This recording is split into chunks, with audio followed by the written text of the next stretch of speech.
Good afternoon, ladies and gentlemen.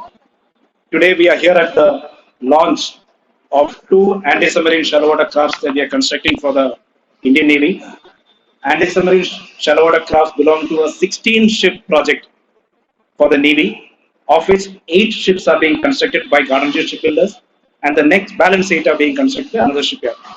Of these 8, today we have launched the 5th and 6th ships. Of the 4 ships that we have launched earlier, the first ship is currently at trial space and she's getting ready for the sea trials and subsequent handing over to the Navy. These ships are potent, very, very potent platforms. They are just 77 meters long, but very potent and weapon intensive platforms with anti-submarine rockets, torpedo tubes, torpedoes, surface guns, and also fitted with the latest low frequency variable depth sonar and a hull mounted sonar. So, in a nutshell, these ships, despite being small, is power packed and has got the capacity to move at 25 knots speed. Right now, GRSC, as I had mentioned, has got 18 more warships under construction. Of these 18 ships, they belong to 4 projects for the Navy. That is the P-17 Alpha project, the anti-submarine shallow watercraft project which you are seeing today, the surveillance and large project, and the next generation ocean-going patrol vessel. What we expect is more orders from the Navy in the coming years, so that our order book, currently at around 23,500 crores, will move up. Both the Navy and the Coast Guard are looking for fleet expansion. Actually, both the forces are planning with this indigenization drive to construct all their new construction platforms within India. What is immediately on the anvil is a high value project. That is the next generation corvettes, 8 ships. We expect the RFP to come out in the current year. Then the next generation survey vessels, 5 of them, 22 water jet FACs, and 2 multi-purpose vessels. Both the Navy and the Coast Guard are on a fleet expansion drive. What we expect immediately from the Navy, the RFPs to come out, is a high value project. That is an 8 ship next generation corvettes. We expect the RFP to come out during mid of this year. In addition to that, there is a 5 ship next generation survey vessel project, a 22 ship follow on water jet FAC project, 2 ship multi-purpose vessels, and so on. What I have just stated is what we expect in this coming financial year. Okay, Navy had a fleet of anti-submarine vessels, which the Air Chief mentioned today. They're getting phased out and they are being replaced with this shallow water craft. These ships are capable of operating in shallow waters, but they also have the facility and the capacity to move deeper into the sea. This is an advantage. Their primary role is to protect the harbors of the Indian Navy.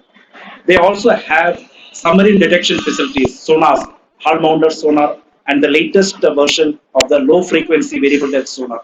So capability wise, they are high end, that is they are top end, and their role would be to protect the harbors of the nation. AI is likely to be a key factor that will control warfare in future. Right now, our nation is moving towards autonomous platforms. The Indian Navy has already promulgated a autonomous platform roadmap. Many of these autonomous platforms have got AI facilities, which means automatically they detect using intelligence any enemy vessel or platform or an obstacle coming and take avoidance action. So most of these platforms will be AI based. At this juncture, we are in a developmental stage as a nation. Lieutenant General Tiwari, USNC Eastern Command, Commodore Hari, Chairman and Managing Director GRSC, officers from all the 3 services, and mainly the officers and personnel of GRSC. Good afternoon to all of you. It's indeed a matter of honor and privilege for me to be here to witness the launching of Agre and Akshay, the 5th and 6th ships of the Arnala class. I am actually privileged to attend this gathering here at GRSC, which is a true pioneer in India's shipbuilding industry. From humble beginnings in 1884, as I've learnt, GRSC has grown by leaps and bounds to become a mainstay of designing and building warships for the Indian Navy, Coast Guard, and for civilian usage.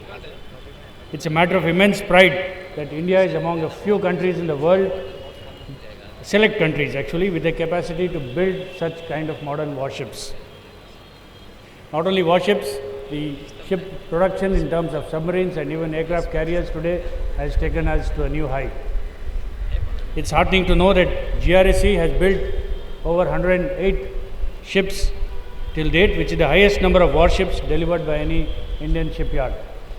I'm also glad to note that in addition to the anti-submarine warfare shallow water crafts, the shipyard is also constructing the P-17 Alpha class of frigates, survey vessel ships large, and new generation offshore patrol vessels.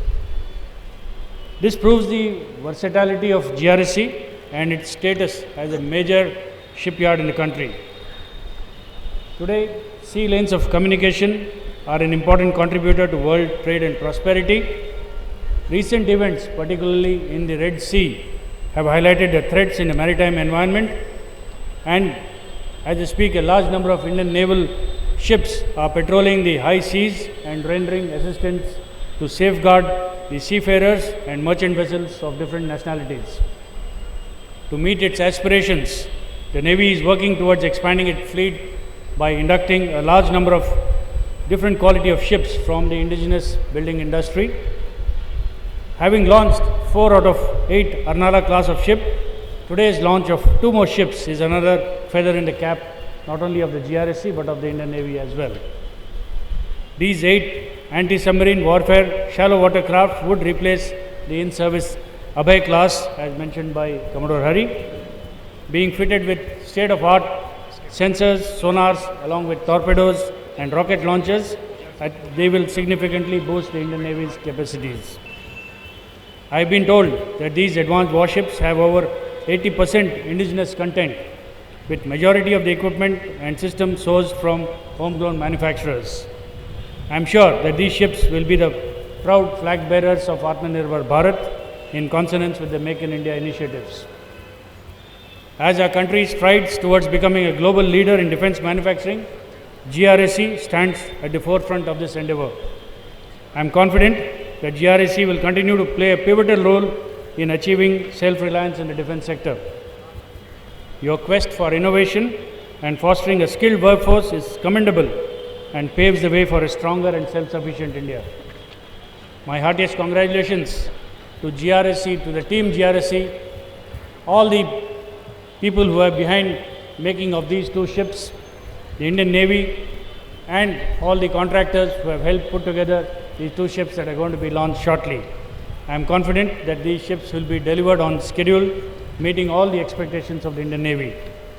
I wish the ship's crew fair winds and following seas, and wish GRSC continued success in all future endeavors. Thank you and Jai Hind. यार 3033 का मालार्पण पोत निर्माण प्रक्रिया का आरंभ और वंश पर हस्ताक्षर करने एवं स्टील आउटफिटिंग मदे उपकरण और नेविगेशन तथा संचार उपकरण जैसे सामग्रियों के आदेश के साथ होता है।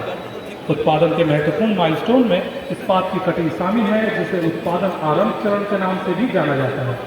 तत्पश्चात And finally, the historic moment has arrived, ladies and gentlemen. May I now request Srimati Neeta Chaudhary to launch these 2 majestic anti-submarine warfare shallow water crafts, Agray and Akshay, by pressing the button.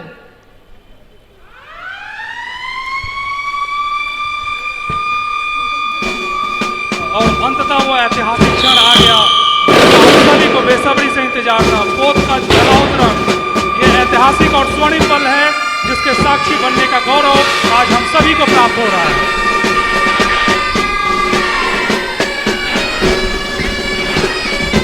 That's the launching of the ship, signifying culmination of the first part of ship construction, which include hull and superstructure.